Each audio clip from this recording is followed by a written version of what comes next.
Okay. Is there anything you want to add, or I just think it's a great example of a collaborative effort with all parties coming together, really identifying needs that were important to each one of the constituents that we were representing, and they're proud of the program that we put forward.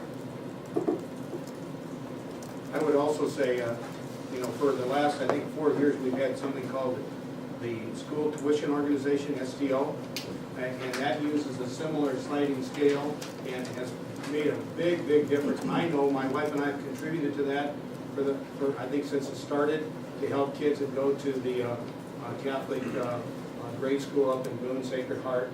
And I've talked with Dr. Deegan at Dowling and my sister-in-law, who's the principal of Christ the King on the south side, and what a difference that's made to lower income families that have been able to have that choice of choosing a Catholic or Christian education in our state.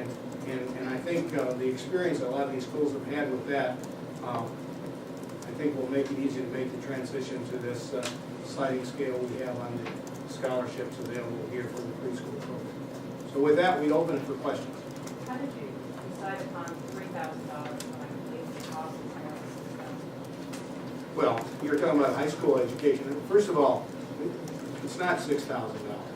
A lot of them are less than that. There's some preschools that are charging $1,500. So it's all over the board in terms of the cost.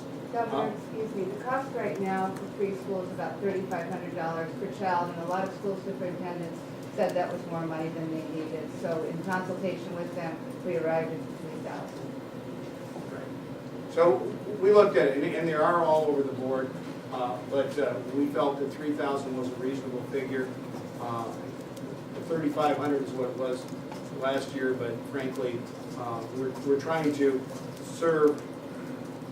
We tried to look at this thing in a real thoughtful way, in a balanced way, in one that met the needs.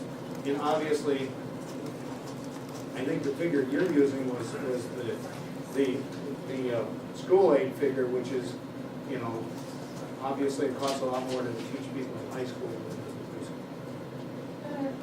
We're hearing some criticism that this is actually going to limit opportunities. In other words, without the It's going to do just the opposite. Without knowing how many people are going to come forward and pay. Not some programs won't have enough people coming to stay open. No, it's just the opposite. The problem we've got now is a lot of private preschools have felt that the other program has been really putting them out of business. This is designed to give people freedom of choice, and so the money will follow the kid. They'll be able to choose public or private school, and hopefully it's going to. There's been a certain amount of conflict between the public and the private schools. I think that this is going to help encourage collaboration. And we hope to actually have a much greater participation because of this program. And because there are many families today that have chosen to go to a private preschool, and some of them are making a significant financial sacrifice to do so. This will provide an opportunity for scholarships for their children, and I think we have a chart that shows the scholarships are pretty significant.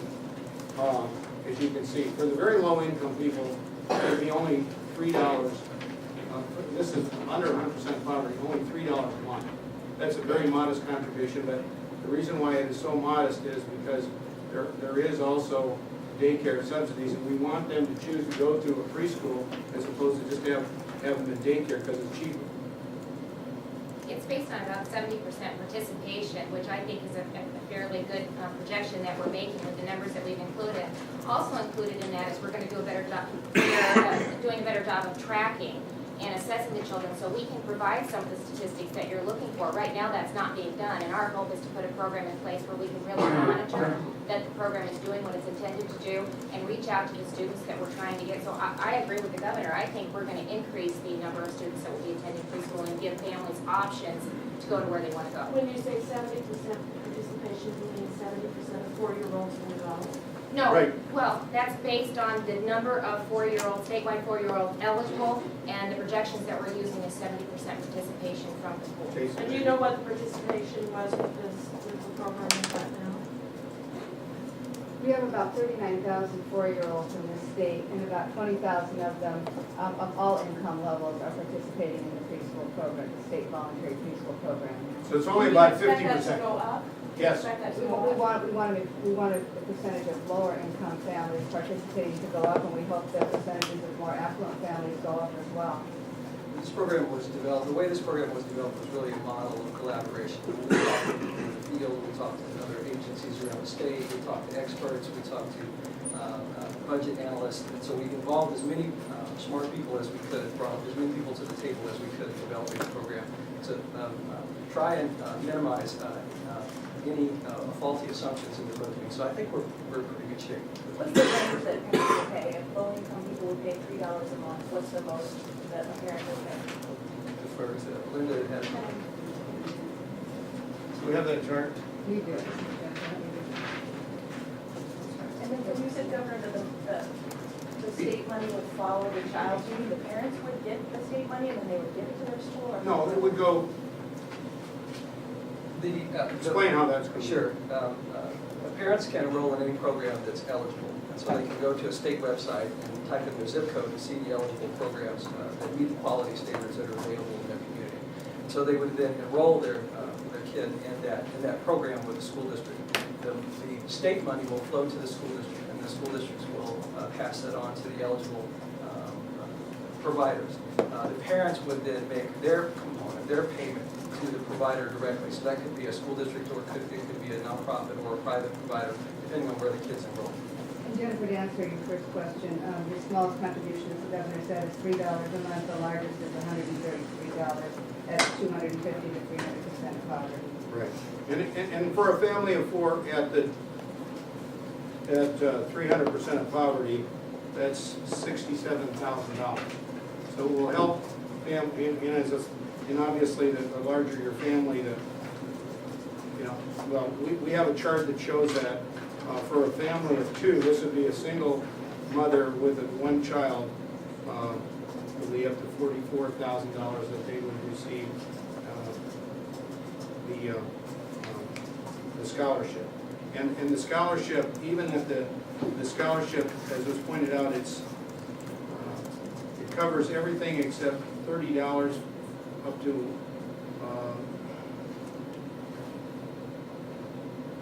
up to 100% of poverty, and then up to 100.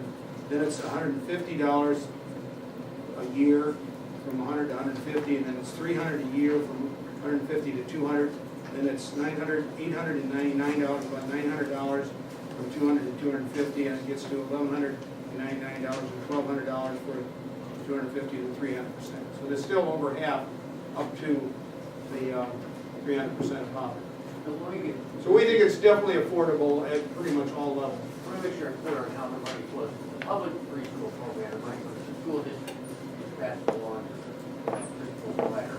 If it's a private preschool that's chosen, the money goes to the parents and then passed on to the, or to directly to the provider. It goes to the school district and then would pass on. Yeah. It goes to the school district, and the school district then provides it to the nonprofit or the group that's providing the preschool. It's very similar to what we do with textbooks and transportation for non-public schools. That goes through the public schools, but it goes to provide help to the family. Governor, the 3,000 is fixed regardless of whether your child goes to preschool more than part-time and goes 12 months instead of 9. Is that right? Right, right. So there's And other I said there are 3 some months. preschools that charge less than that, and some that charge more than that. Some provide transportation, some, and Marcy, maybe you can kind of share some of the different things that are done. And this is where the collaboration between Early Childhood Iowa will be able to wrap around those, help extend the day for those children who need to attend preschool longer than 10 hours a week. Well, if you would go, this is for 10 hours a week or whatever, right? Right. Because if you go